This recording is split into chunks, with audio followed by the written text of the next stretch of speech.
Okay నిలబడిన చోటు నుంచి మొత్తం గుంజుకోవచ్చు ఈజీగా పని చేసుకోవచ్చు ఇది స్టెయిన్లెస్ స్టీల్ ఇది తుప్పు పడదు ఇది 500 రూపీస్ ఉంటుంది ఇది కూడా 500 రూపీసే ఎవరికైనా ఇది కావాలంటే ఇది ఇన్పల్ అది చేపించుకుంటారు కదా మనం చేసి ఉంటాయి అది ఐరన్ ఇది స్టెయిన్లెస్ స్టీల్ ఇది స్టెయిన్లెస్ స్టీల్ ఓకే ఇలానే వచ్చేసి మనకు ఇది చూడండి కుట్టి గుంజుకోవడానికి ఇది చాలా హెవీది మీరు పట్టి చూడండి ఒకసారి ఐరన్ వెయిట్ అంటే మన దగ్గర అన్ని క్వాలిటీ ఏవైతే టాప్ ఉంటాయో అవే ఉంటాయి ఫాల్తూ ఉండవు అది 600 ఇలా ఇప్పుడైనా ఎవరైనా డైరీ ఫార్మ్స్ కట్టుకున్నాను అనుకోండి ఇవి గాడీలకు పెట్టుకోవడానికి ఇది చిన్నది ఇది పెద్దది ఇది 100 రూపీస్ ఉంటుంది ఇది 150 రూపీస్ ఉంటుంది ఏంటి దానికి దీనికి తేడా ఏంటి అసలు అదే ఇది వచ్చేసి మనకు బెడ్లో వేస్తారు అది వచ్చేసి ఇటుకలు వేస్తారు కొంతమంది కింద ఒకటి పైన ఒకటి కూడా కట్టుకుంటారు దూడకు దీనికని అలా మనకి ఎవరికి ఎలా సెట్టింగ్ ఉంటే అలా పెట్టుకోవచ్చు ఇలాగా ఇది వచ్చేసి వాటర్ బౌల్స్ ఈ రోజు రేపు కొత్త టెక్నిక్లకి వచ్చింది కదా ఇలా దీంట్లో నీళ్ళు ఉంటుంది ఇది ప్రెస్ చేస్తే ఆవు గేదె ఎప్పుడు కావాలంటే ఇప్పుడు నీళ్ళు తాగొచ్చు దీంట్లో వాటర్ కనెక్షన్ ఇచ్చేయాలి ఇట్లా ప్రెస్ అవ్వగానే ఆల్రెడీ దీంట్లో నీళ్ళు ఉంటుంది అది మూత పెట్టంగానే నీళ్ళు వస్తుంటుంది అది ఆటో ఇది ఇప్పుడు ఇది మేకల ఫార్మ్స్కి వాటికి వీటికి వాడుకోవచ్చు మనం వెళ్ళి స్వయంగా పెట్టే అవసరం లేదు నీట్నెస్ కూడా ఉంటుంది ఇది ఉంటుంది ఇలానే వచ్చేసి మిల్కింగ్ మిషన్లు ఇలానే వచ్చేసి పేడ గంపలు అన్న ఇవి ఓకే ఈ పేడ గంపలు ఇవి ఎంత స్ట్రాంగ్గా ఉంటాయంటే చూడండి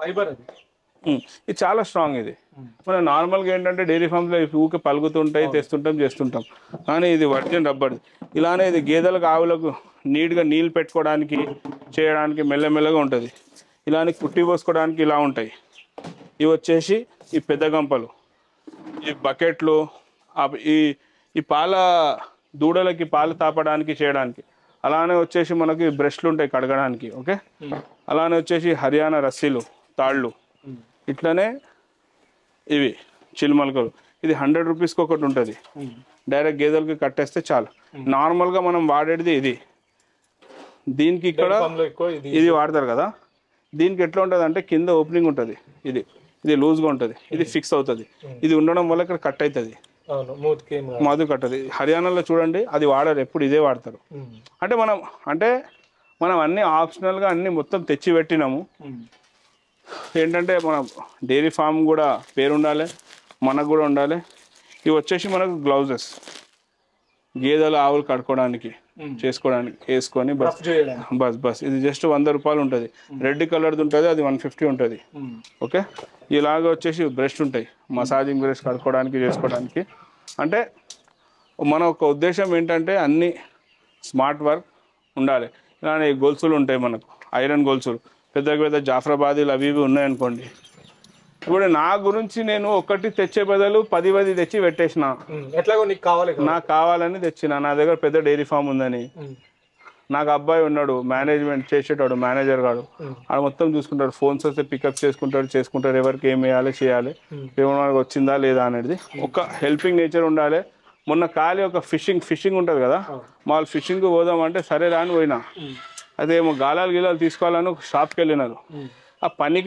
పనికి ఆ కొడుకులు షాప్లలో మొత్తం ప్రతి ఒక్క రాడు గీడు గాలాలు పెట్టినారు వాడు పెడితే మనం ఎందుకు పెట్టదు ఆలోచన వచ్చి ఇది పెట్టినా ఇది కోళ్ళకు కట్టిన అసలు ఒకటెందుకురా 10 నేను వాడేవి అన్ని వాడేటివి మొత్తం ఒకటేసారి తెచ్చి పడేసిన మిల్కింగ్ మిషన్లు ఉన్నాయి మిల్కింగ్ మిషన్లు వచ్చేసి ఆవులకే పనికి వస్తుంది ఆవులంటే ఏ ఆవులు హెచ్ఎఫ్ జెర్సీ చెప్పేవాళ్ళు మస్తు చేస్తారు గీదలు అని అంత మనకు ఓపిక ఉండదు అవి సుధరాయించవు వ్యూవర్స్ కూడా చాలా మంది ఈ కామెంట్ అడుగుతున్నారు సో మిల్కింగ్ మిషన్స్ గేదెలకు ఎందుకు వాడరు ఆవులకి ఎందుకు వాడతారు అన్న మనం ఎప్పుడైనా గేదెలు కొనడానికి పోతాం కదా ఆవులు కొనడానికి పోతాం మనం సంతలో చూస్తాం కొన్ని ఆవులు ఇట్లా నిలబడి ఉంటాయి నిలబడి ఉన్నప్పుడు ఒకవేళ మనం గమనిస్తే వాళ్ళు పాలు పితకకుండా దాంట్లో పెడితే పాలు ఏమవుతుంది కింద పడుతుంది కారుతుంటాయి అందరం చూసిందే అదే గేదెల్లో చూసినామా చూడండి ఇప్పుడు ఆవు ఉంది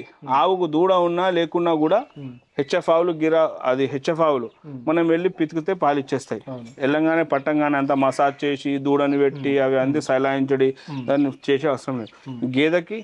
గేదె దూడ చచ్చిపోతే కట్టించాల్సి వస్తుంది, పెట్టి చూపించి అది ఇది చేయాల్సి వస్తుంది. ఫస్ట్ మసాజింగ్ మొత్తం చేసిన తర్వాత అనేది మనకు పాలిస్తుంది. ఓకే, ఇట్లానే వచ్చేసి మనకు నాటావులు అయితే అస్సలు ముట్టుకోవడానికి ఇవ్వవు, కాలు కట్టాల్సిందే ఇవ్వాల్సిందే.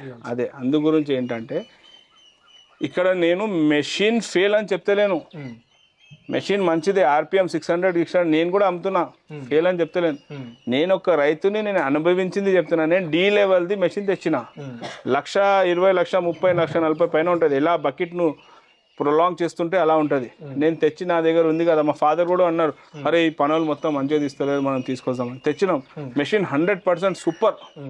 చేసుకున్నాడు ఇంటోడు చేసుకున్నట్టు ఉంటే మిషన్ తీసుకోవాలి. ఈ గేదెల్ని పెట్టి పనుల పైన వదులుతా అంటే మనం ఎవరికి అగేన్స్ట్ పోతలేము. గమనించి ఫస్ట్ ఆలోచించి ఒకళ్ళ దగ్గర ఒకళ్ళు వర్క్ చేస్తున్నారు. ఇప్పుడు నేను కరెక్ట్ ఉన్నానో రాంగ్ ఉన్నానో నాకు కూడా తెలియదు, కానీ నాకు ఎలా అనిపించిందంటే ఆవులకు సక్సెస్ అనిపించింది. ఒక 8 days 10 days గేదెలు సతాయిస్తాయి మంచిగా. ఇప్పుడు ఇంట్లో ఉన్నాం మనం చేసుకునేటట్లు ఉంటే అది సక్సెస్ అవ్వచ్చు. మనతో అవ్వలేదేమో, కానీ మెషిన్ అయితే ఫెయిల్ కాదు, మెషిన్ సక్సెస్. ఈ గేదెలు సతాయిస్తాయి మనకు. ఇంకోటి గేదెకి టీత్ ఏదైతే కాదు, దానికి క్లస్టర్ ఉంటుంది. కాదు అవి సపరేట్ ఉంటాయి అన్న. మెషిన్ అమ్మేటోడు దానికి గేదెలకి పెద్ద క్లస్టర్స్ ఉంటాయి. అవును. ఇంకొకటి ఇప్పుడు నాకు ఉన్న చిన్న అనుభవంతో నేను కూడా ఒక 5 years నుంచి డైరీ రంగంలో వచ్చినా, కానీ నేను హర్యానాకి వెళ్ళినా ఎక్కడ వెళ్ళినా కూడా నేను వాళ్ళు మెషిన్స్ పెట్టేది చూడలేదు. నేను ఇక్కడ ఆవుల గురించి తిరిగినా అక్కడ మెషిన్ పెట్టింది చూసినాను. ఫారెన్లో కూడా మీరు చూడండి, ఎన్ని ఆవులు ఉన్నా కూడా వాళ్ళు మెషిన్తోనే పిండుతారు. గేదెలకు మనం ఎప్పుడు చూడలే. ఉండొచ్చు ఇది ఇప్పుడు వచ్చే కాలంలో సక్సెస్ అవ్వచ్చు, ఇక్కడ మనం కూడా వర్కౌట్ చేయాలి. కానీ నేను మాటికి ఎవరైనా ఆల్రెడీ ఉపయోగిస్తున్నారు అది చూసిన తర్వాతనే ముందుకు వెళ్ళాలని చెప్తా. అని ఆవులకైతే మస్త్ అన్న. మీ దగ్గర 5 ఆవులు ఉన్నాయనుకోండి, మిల్కింగ్ మెషిన్ పెట్టుకుంటే 10 పెట్టవచ్చు.